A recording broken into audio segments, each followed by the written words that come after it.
రాధా గారు, పట్టాభి గారు, సీఎం రమేష్ గారు చాలా ముఖ్యమైన నాయకులు వచ్చారు. మన పట్టాభి గారు మా తెలుగుదేశం పార్టీ స్పోక్స్ మ్యాన్. అతను పోరాటం మీ అందరికీ చూశారు. రోజు టీవీలో ఈ సైకో ముఖ్యమంత్రి ఆ కుటుంబాన్ని ఎంత ఇబ్బందులు పెట్టారో మీరు కళ్ళారా చూశారు. అయినా ఎక్కడా భయం పడకుండా, పట్టు వినకుండా మాట్లాడిన వ్యక్తి మన పట్టాభి గారు. వారు కూడా ఇవాళ రావడం జరిగింది. మంచి బ్రహ్మాండంగా మాట్లాడతారు.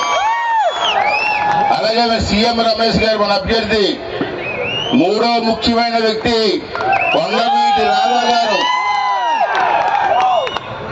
ఆ నాన్నగారు నేను కూడా మంచి స్నేహితులని.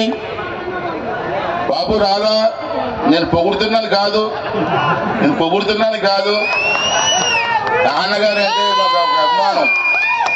ఎందుకంటే మీ కుటుంబం మొత్తం దేన్ని ఆశించకుండా బడుగు ప్రజల ఆశయం కోసం వారి న్యాయం జరిగే వరకు పోరాడినటువంటి వ్యక్తులు ఈ నాన్నగారు తర్వాత రాధా గారు అని చెప్పి ఈ సందర్భంలో మనం చేస్తున్నాను.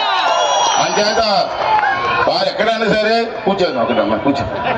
ఈ నాన్నగారి టైంలో మీరు చూశారు, ఈస్ట్ గోదావరి, వెస్ట్ గోదావరి, విశాఖపట్నం జిల్లాలో వాళ్ళ నాన్నగారి విగ్రహాలు కనపడుతూ ఉంటాయి మనకి. చిన్న విషయం కాదు. ఒక మనిషి చనిపోయిన తర్వాత అతని విగ్రహం ఇచ్చి ప్రజలు గౌరవించారంటే ప్రజల మనసుల్లో వాళ్ళు ఏ విధంగా బతుకుతున్నారో ఒక్కసారి మీరు అందరూ కూడా ఆలోచించవలసిన అవసరం ఉంది. వాళ్ళు దేన్ని ఆశించలేదు. అలాగే రాధా గారి కూడా చూశాను ఈ మధ్యన.